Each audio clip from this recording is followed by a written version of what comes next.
não pude verificar no meu acervo os precedentes teratológicos que se multiplicam do abuso do direito de recorrer. Mas eu fui à pauta de hoje. E na pauta de hoje, o último processo é um processo da relatoria da ministra Rosa Weber.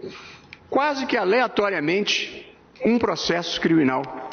E aqui a hipótese, presidente, é de um crime de homicídio. Vinda a sentença de pronúncia, houve um recurso em sentido estrito. Posteriormente, houve a condenação pelo tribunal de júri e foi interposto um recurso de apelação.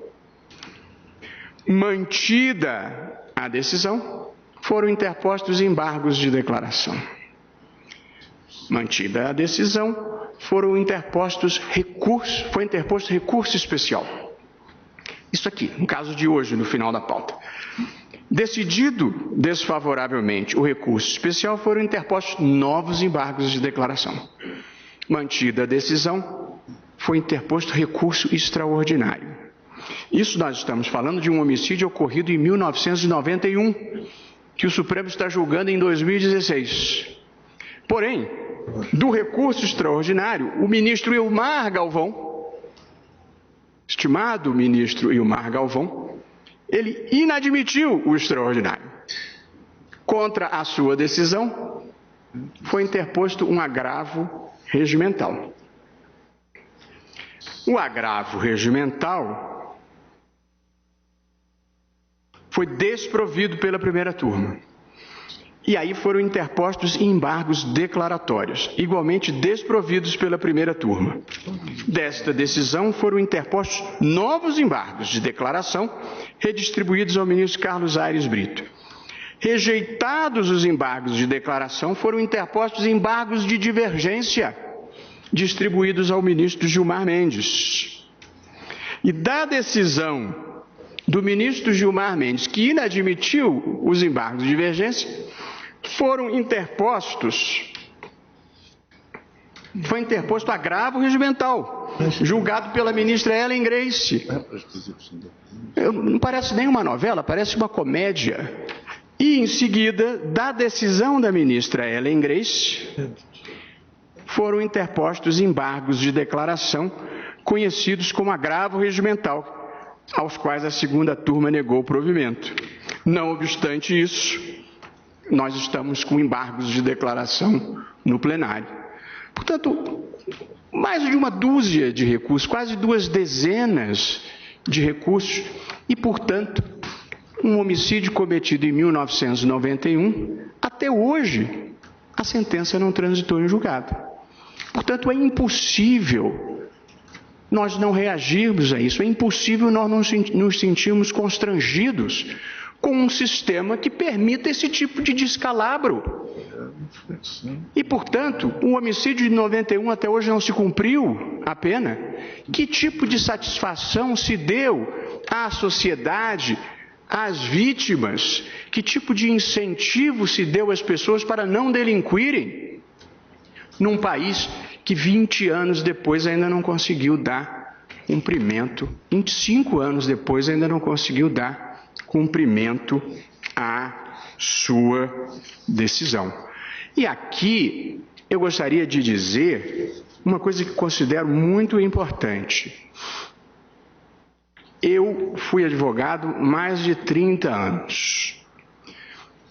Eu não era advogado criminal, mas sempre tive admiração pela advocacia criminal. E me lembro, como se fosse hoje, de um comentário feito por um dos maiores criminalistas, advogados criminalistas do Brasil, era meu colega e professor na UERJ, que era o professor Evaristo de Moraes. E ele disse, o ministro Fux também o conheceu bem, ele disse, Gilberto, as pessoas têm imenso preconceito contra os advogados criminais. Elas acham que nunca vão precisar da gente. Mas no dia que precisam, porque todo mundo está sujeito a um infortúnio e a um dia precisar, eles nos procuram humildes e devastados. E aí é a hora de lembrar a eles o preconceito que tinham contra nós. Portanto, eu acho que a advocacia criminal merece apreço, merece respeito e desempenha um papel fundamental para a realização da justiça.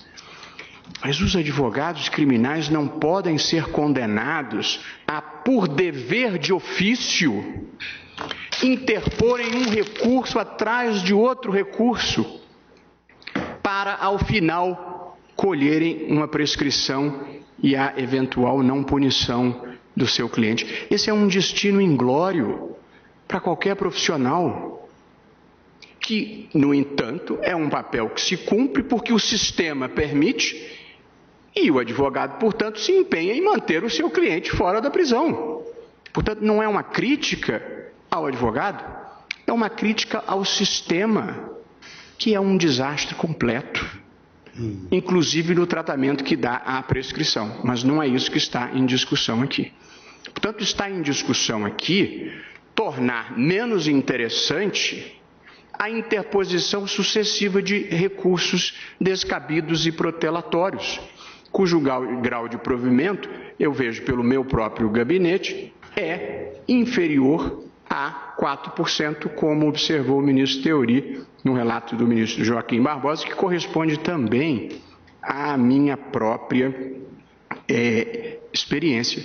De modo que o que o ministro Theory está propondo, e com a adesão do ministro Fachin, e agora com a minha adesão, é a de tornar o sistema minimamente eficiente e diminuir o grau de impunidade e, sobretudo, o grau de seletividade do sistema punitivo brasileiro, porque quem tem condições de manter advogado para interpor um recurso atrás do outro descabido não é os pobres que hoje superlotam as prisões brasileiras. Ninguém deve ser punido por ser rico. Ricos e pobres têm os mesmos direitos. Porém, o sistema é dramaticamente seletivo, porque as pessoas acima de um determinado patamar, mesmo que condenadas, não cumprem a pena durante a sua sobrevida, porque o sistema permite que se procrastine a execução por mais de 20 anos, como é precisamente o que acontece neste caso, que eu aleatoriamente constatei dentro da nossa pauta de hoje, presidente.